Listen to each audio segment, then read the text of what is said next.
There's so much you need to know about targeting by company size on LinkedIn. That's what we're talking about on this week's episode of the LinkedIn Ads Show.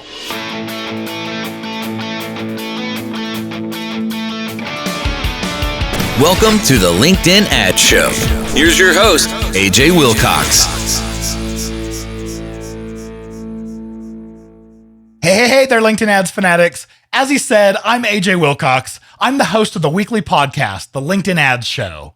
I'm thrilled to welcome you to the show for advanced B2B marketers who want to evolve and master LinkedIn ads and, of course, achieve true pro status. If you really nailed me down on what targeting facet on LinkedIn is my absolute favorite, one I can't live without, it would definitely be company size. Or maybe seniority. I don't know. I have too many favorites. But company size is so important because about every company we've ever worked with knows what size of company they serve. And if you target enterprise-sized companies, you're disappointed when small companies come in as leads because you know they won't be okay with your pricing. And if you're targeting small to medium-sized businesses, or as we call SMBs, or as they call it in the UK, SMEs, small to medium-sized enterprises, more than likely your solution isn't going to be equipped to bring on an enterprise-sized client. Company-sized targeting is so valuable on LinkedIn because we all want it, but LinkedIn is the very best source of truth about company sizes out there because the data is declared by the company page itself. That's why paid search is so rough in B2B. Google doesn't have great data on company sizes, and for enterprises, you usually can't tell by the keyword that someone types what size of company they are. So you get tons of traffic and tons of leads from mom and pop businesses, tire kickers, whatever you want to call small businesses, who just plain and simple can't afford you. And for small to medium-sized businesses, you end up competing for the same keywords that enterprises are going after. They've got bigger budgets, so that inflates your click costs. So because this is such an important targeting facet and so many are using it wrong, because in fairness, it is really tricky, we're dedicating a whole episode to it. The LinkedIn Ads Show is proudly brought to you by B2Link.com, the LinkedIn Ads experts. That's right, B2Linked is the ad agency 100% dedicated to LinkedIn ads. And we have been ever since 2014. You know, back before it was cool. We build a custom strategy for every account we work with, and you get to work directly with me and my local team. You're not getting any sort of a cookie cutter approach or standard account template from us. Plus, with the strategies that we've developed and our mastery of the platform, we save our clients more than we charge. So it's kind of like getting the best in the biz for free, right? If you'd like to explore partnering with us for your LinkedIn ads, schedule your free discovery call with me today at b2linked.com/discovery. You don't even have to go to /discovery. You can just go to the website and fill out any form. All right, first off in the news, I'm doing something new. I get a lot of swag shirts that I've been given at conferences and stuff.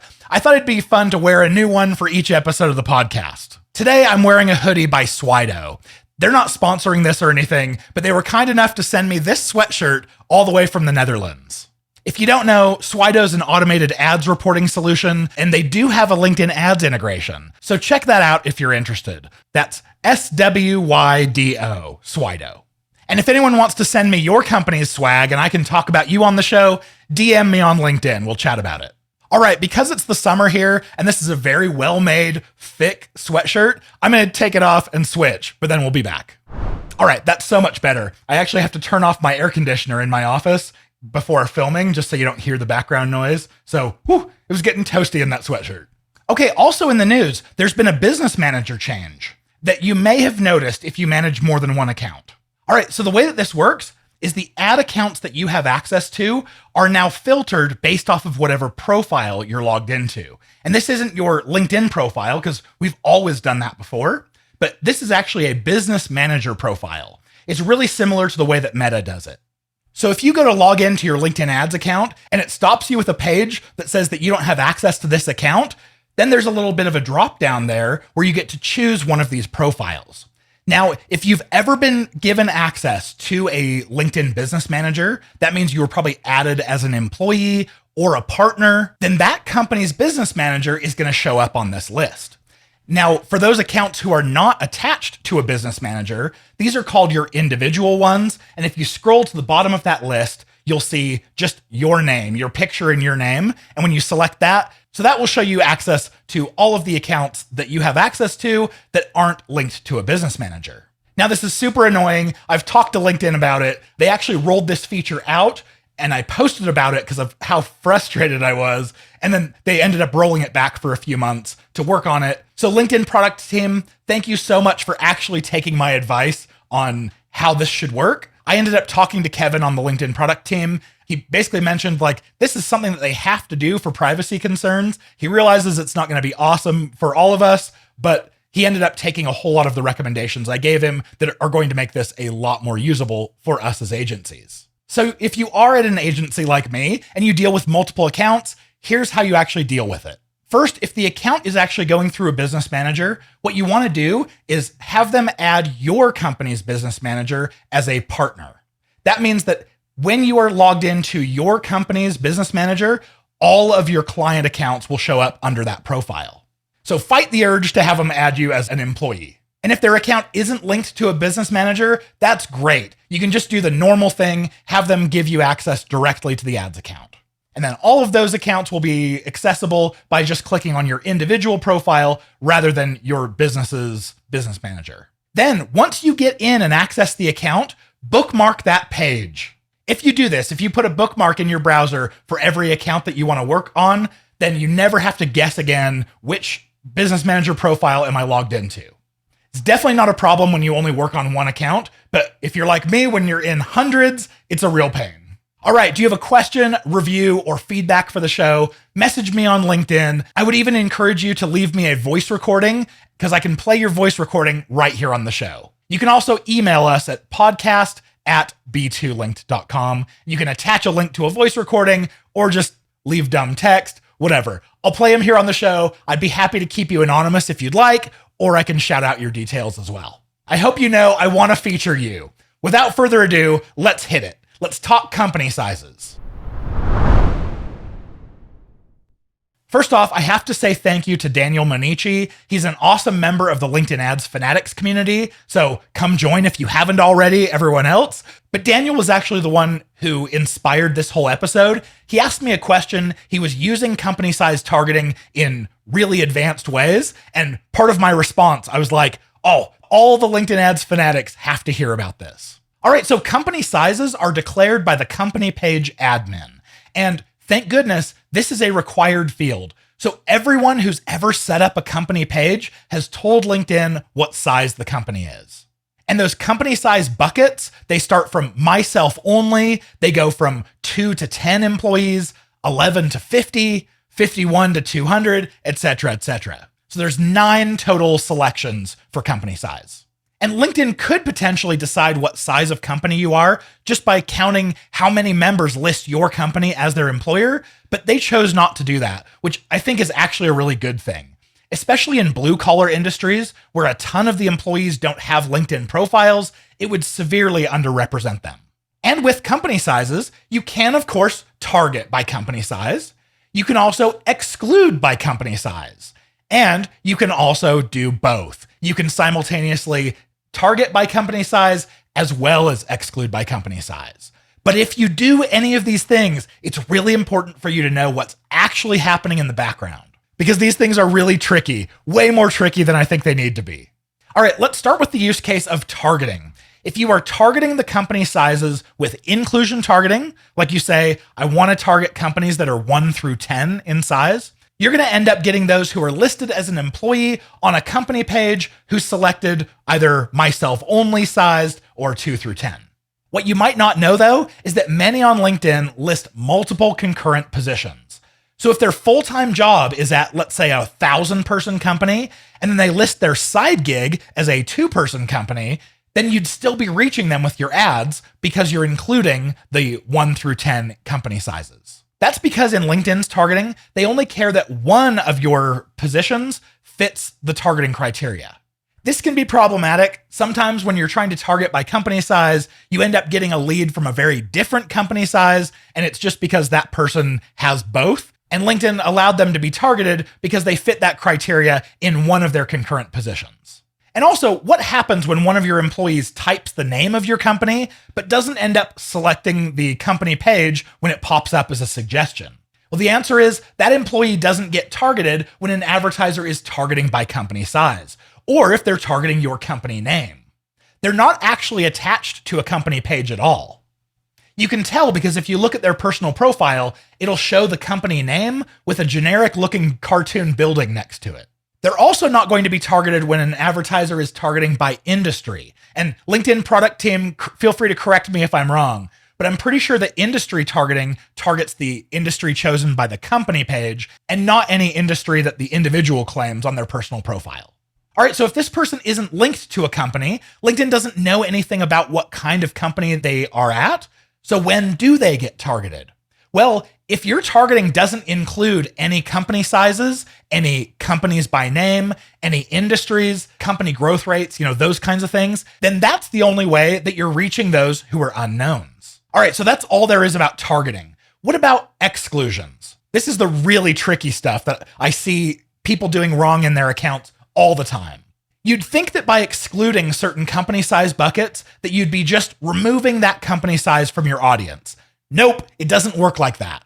Let's say if you're excluding company sizes like 1 through 10, you'll of course be reaching those that are at companies who are 11 and above, which is exactly what you'd expect. But you'll also be reaching those who are not associated to a LinkedIn company page.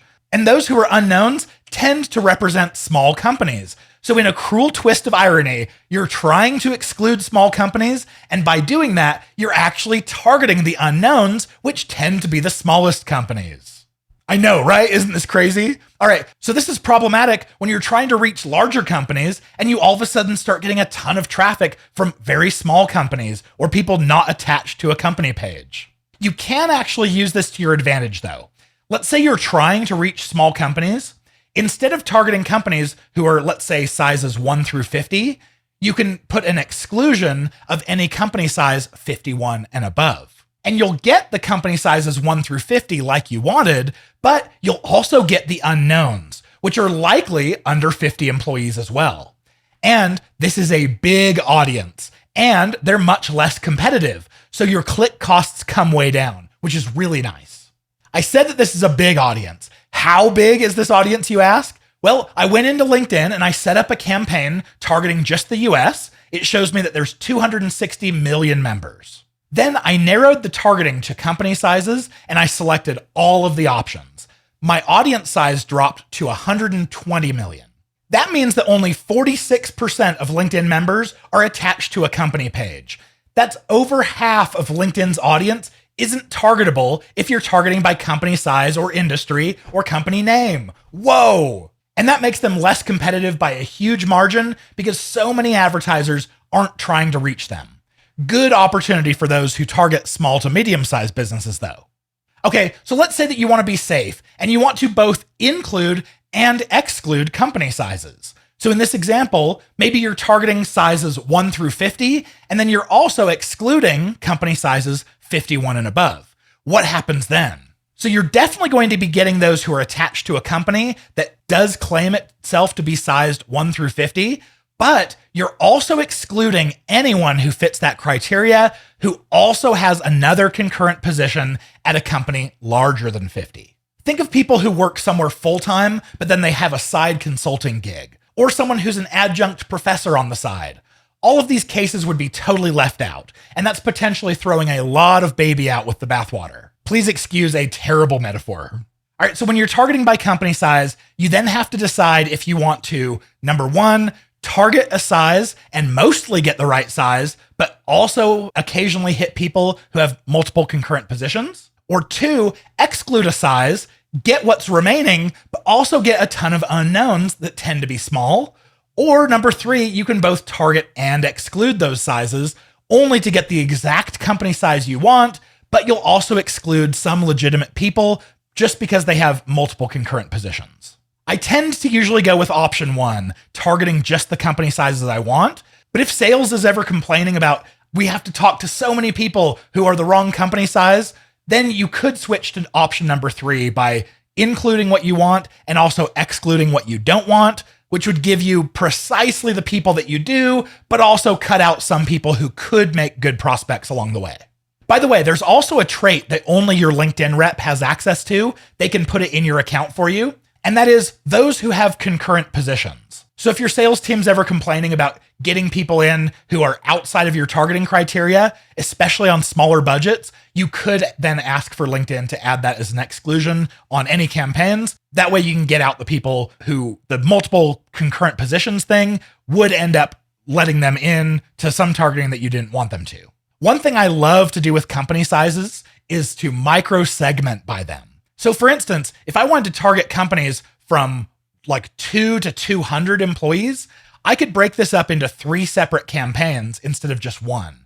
I might do one that are the very smallest, the 2 to 10s, another one that's like 11 to 50, and then the third one could be 51 to 200.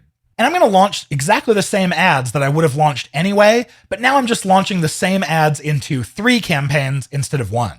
And what's so cool about this is now I'm finding out how prospects at each size of company engage with my ads. So if you think that your product should be interesting to people at large companies, but then those campaigns that are targeting larger companies have the lowest CTRs, the lowest engagement rate, well, that teaches you something. And it teaches you something that you really couldn't find out any other way. I mean, maybe you could hire a market research firm and have them go out and do surveys and focus groups, but that would cost a lot of money, and I would so much rather just get this data directly from running my same LinkedIn ads budget. All right, reach out and let me know if you're using company-size targeting in any sort of interesting ways. I'd love to shout you out and feature you here on the show. All right, if you're not already a member of the LinkedIn Ads Fanatics community, what are you waiting for? Go get in there. You can go to fanatics.b2linked.com. For one low monthly payment, you get access to all 4 of our courses that are designed to take you from LinkedIn Ads beginner all the way to expert. Plus, there's an upgraded tier where you get to hop on weekly group calls with me every week. If this is your first episode listening, welcome. We're excited to have you here. Hit that subscribe button. But if this is not your first time, please do me the great honor of going to Apple Podcasts and rating and reviewing the show. And of course, if I can figure out from your username who you are, or you can reach out to me on my LinkedIn DMs and let me know, I will shout you out here publicly. With any questions, suggestions, or corrections here on the show, reach out to us at podcast@b2linked.com. With that being said, we'll see you back here next week, and I'm cheering you on in all of your LinkedIn ads initiatives.